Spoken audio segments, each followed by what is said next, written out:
It's been 24 hours now since Hurricane Harvey stormed onto the Texas coast, the state's biggest storm in 50 years, leaving a path of death and destruction. From wind damage to flooding and even tornadoes, a new look at the storm's dangerous trek across the state.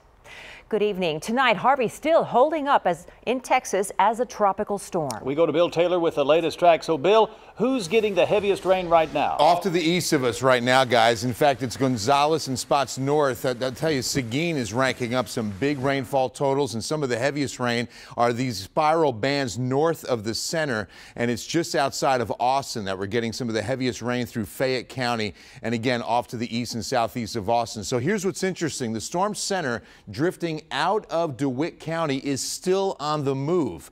Now, the latest advisory has it only moving at 1 mile per hour, but it is not stationary. It nearly is at 1 mile per hour, right? But it's moving very slowly up into Gonzales County. The center of circulation is right there. Very hard to pick out because it's weakening.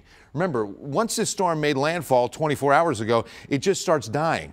But it's been so long to die because, of course, it had so much energy with it as a Category 4. But now it's very, very slowly just kind of creeping up towards areas just east of the city of Gonzales. And of course, this is Lavaca County, and these big spiral bands continue to wrap themselves right around that storm center. Now, you've got to keep in mind that this will stay in this vicinity. And when I'm talking about Gonzales, Lavaca, DeWitt counties to Victoria, in this general area, the storm is going to remain here for 24 hours. And that's why with this tremendous good lift out of the Gulf of Mexico, we expect big rainfall totals. Winds are at 50 miles per hour, so it's still a tropical storm. About 40 miles northwest of Victoria puts it roughly 60 miles east of San Antonio, maybe 60 to 70 miles due east down I-10. All right, so we're still expecting this turn towards the Gulf Coast. But remember, it's going to take a good 24 hours to do so, and then it will diminish to a tropical low, but still be a good rain-making machine, tapping the western Gulf and wrapping that moisture right around the center of that storm and racking up the rain. Let's take a closer look at this radar screen. San Antonio still out of the woods as far as heavy rain. We've only seen the light to moderate pockets. The heaviest has been out here to the east. Here's a closer look at where that eye's moving just off to the north between Gonzales and Hallettsville right now. It's going to stall out any moment now and then begin its trek back towards the Gulf of Mexico, and it's going to be moving through Cuero and probably Victoria on its way. Speaking of which, the latter of those two, Paul Morales from Port Lavaca to now Victoria, as we continue our storm coverage with Paul Morales. Paul, how things in Victoria? Yeah, hey, Bill. You know, you're right. The circulation must be in Gonzales because I just stepped outside and we have a west wind, so that would make a lot of sense. You know, last night, it was really rough over there in Port Lavaca. We had sustained winds, at least Category 1, maybe even Category 2. We had the big storm surge that came in. It was a rough night. Now, we wanted to stay in Port Lavaca, but because we couldn't transmit out, we needed to get to a place where we could, and that's here in Victoria. Now, when we were coming up 87, it got to be real dicey. Matter of fact, you can't go back that way, and probably by now, 87 is impassable between here and Port Lavaca. There is considerable flooding that's going on from Victoria southward right now. When we came into Victoria, we were really surprised. We saw there was just as much damage, I think, here in Victoria as there was in Port Lavaca. The La Quinta that we're in right now had considerable damage. The McDonald's across the street, the Valero across the street, and the hospital, many places here in Victoria were damaged. Matter of fact, here at the La Quinta, I want to bring in Sabrina Hallam. How you doing, Sabrina? I'm okay. Okay. What do you do here, Lakina? I'm the general manager. Okay. How was it last night? It was scary yesterday when the sun was out, and it got a little bit terrifying once the sun went down. We couldn't see anything outside. We could hear lots of noises, but it was a rough night, right? Because when we drove up, windows out, you had a lot of damage. How much damage do you think you have from last night? We have a very devastating amount of damage. There's no way for us to really at this time be able to assess exactly what we've got going on. But it was pretty scary last night, right? Yes, sir, it was. Well, thanks for being with us, and thanks for letting us stay here this evening. Appreciate it.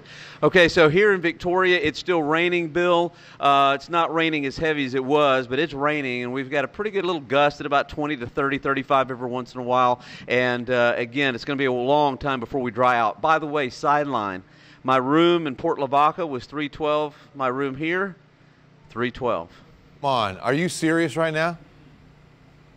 I'm serious. I'm going to go play. I don't know if there's some kind of lottery or whatever, but yeah, Pick three. It's amazing. Yeah. So, well, it's good to stay on the third floor. Exactly. It's good to stay on the third floor. Thank you, Paul Morales, live in Victoria, where again they're getting a bit of a dry slot south of the storm center. So that's why you're seeing significant drying and rain ending from San Antonio south into communities like Victoria, Goliad, and into Rockport. Coming up, we're going to tell you about the rainfall totals that have already been accumulated east and where we think the worst flooding could occur over the weekend and into Monday. Sarah? All right, Bill, thanks. Good to see the folks in Victoria are dry for the time being. Now a look at the damage from the coast. This is in Rockport. The small town northeast of Corpus Christi took the brunt of Hurricane Harvey. New information from a fire official there says at least 3 people are dead. 30 to 40 others are still missing tonight. More than a dozen others have been hurt. We're going to take you to Rockport in just a few minutes for a closer look at that damage. And video from a KENS 5 eyewitness taken this afternoon south of Seguin shows a lot of trees down in this area. Christopher Batter says a damaged fence and another downed tree came within just inches of his truck, as you can see there. Some flood evacuees in places like Victoria traveled up to Karns County hoping to escape Harvey's wrath. But those families were in for a rude awakening with the flood threat still looming in that region. Eyewitness News reporter Charlie Cooper is there talking to families who are now stuck until that storm passes through. That's right. Many families have chosen to leave while others are hunkering down at home. The hundreds who did choose to leave with the help of the county did so earlier today, some of them taken to San Antonio. And once shelters were filled up there, they were rerouted to Austin. But we spoke to some people who actually came to Karns County for safety from Victoria, Texas. All the gas stations and stuff, like all the roofs are gone, but really we were scared for our lives. I'm scared that whenever we go back that we might not come back to a house or a home. Karns County officials are still urging people to stay at home until they are given the green light to leave home safely, especially since the emergency operating centers are closed for the evening. Reporting in Karns County, Charlie Cooper, KENS 5 Eyewitness News. Now about an hour southeast of Karns County in Goliad. That small, charming Texas town is simply a mess tonight. Sports director Joe Reinigle has been down there for the past 2 days as Harvey made landfall and tore right through that community.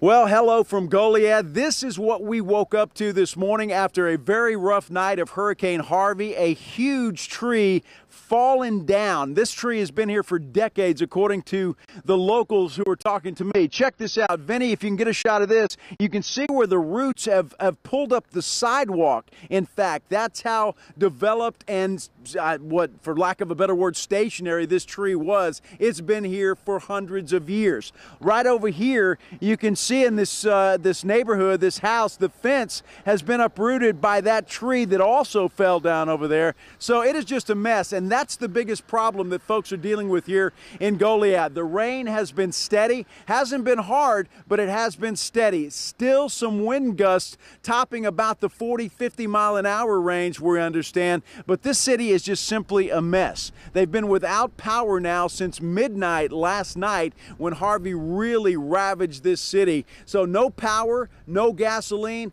no grocery stores or food to be had anywhere in the city. So the folks are just hunkering down and staying put. So you don't see much. It's really an eerie feeling, but a lot of cleanup for the folks here in Goliad in the days to come. In Goliad, I'm Joe Reinigle. Back to you. Okay, Joe, thanks for that. As you can see, we've got crews all across southeast Texas. As we're going to break, you're looking at images of the damage left behind after Hurricane Harvey hit the Texas coast. Stay here.